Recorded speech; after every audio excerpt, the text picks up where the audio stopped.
Okay, now we have two different shapes. We have a square, and inside the square, touching all of the edges of the square, is a circle.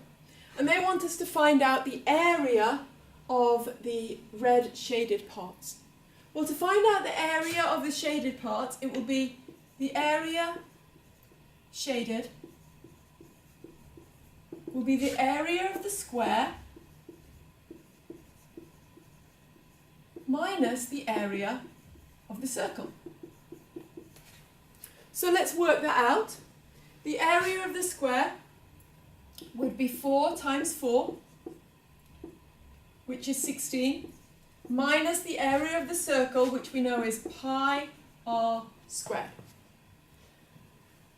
R, the radius of the circle, well, if the diameter here is 4, the radius of our circle must be 4 divided by 2, so it must be 2 centimetres. Make sure you don't use the diameter here, you've got to use the radius, minus 3.14 times 2 squared.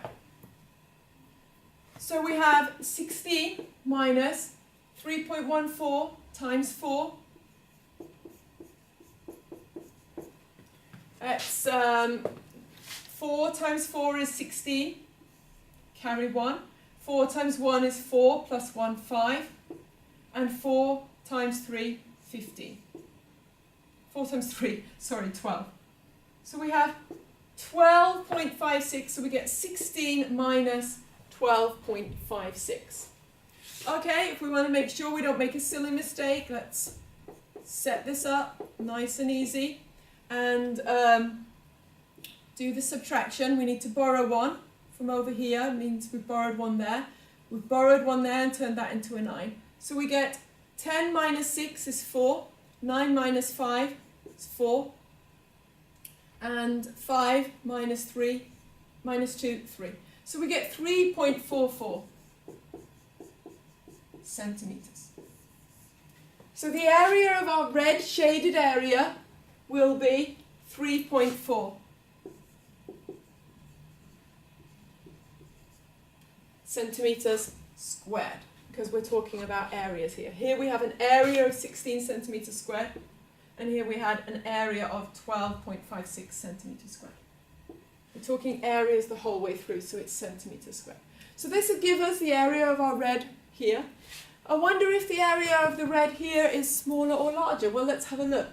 To calculate the area of the red shaded in this one, the area of red would be the area of a quarter of a circle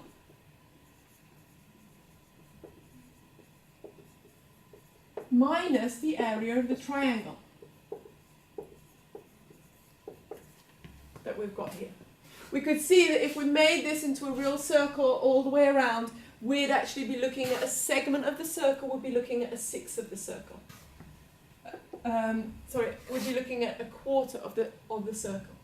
So what do we have here then? How would we work out the area of the quarter circle? Well, we can see that the radius is 4, because this would be the whole circle if we went all the way around. So we have a radius of 4 of our circle, and we're trying to work out a quarter of it. So we would have pi r squared divided by 4. That would be the same as pi times r squared, which would be 4 times 4 divided by 4.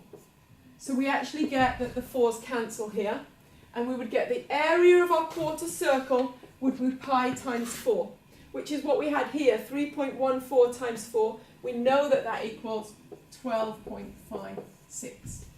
So you can often take some of the factors that you get from previous questions, minus the area of our triangle. Well, this is important that we remember how to calculate the area of a triangle. It's a right angle triangle, so this is the perpendicular height. So our area of our triangle would be the length times the breadth divided by 2, which would be 4 times 4 divided by 2. 4 divided by 2 is 2, so 4 times 2 is 8. So we'd get minus 8, or 16 divided by 2 is also 8. So the area that we would have of red here would be 12.56 centimetres squared minus 8 centimetres squared. 12 minus 8 would be 12.56 minus 8 would be 4.56 centimeters squared. So the area of the red shaded area here would be 4.56 centimeters squared. A bit too many decimal places when we're only talking about centimeters squared. So it's approximately 4.6 centimeters squared to 1 decimal place. We've rounded off to 1 decimal place, and we're telling the user that we have done this round off here. So the area of the red shaded area is larger in this figure than it was in this figure. 4.6 centimeters squared here compared with 3.4, which we also should have rounded off to approximately 3.4 centimeters squared to 1 decimal place. Okay, and that's how you would do that one.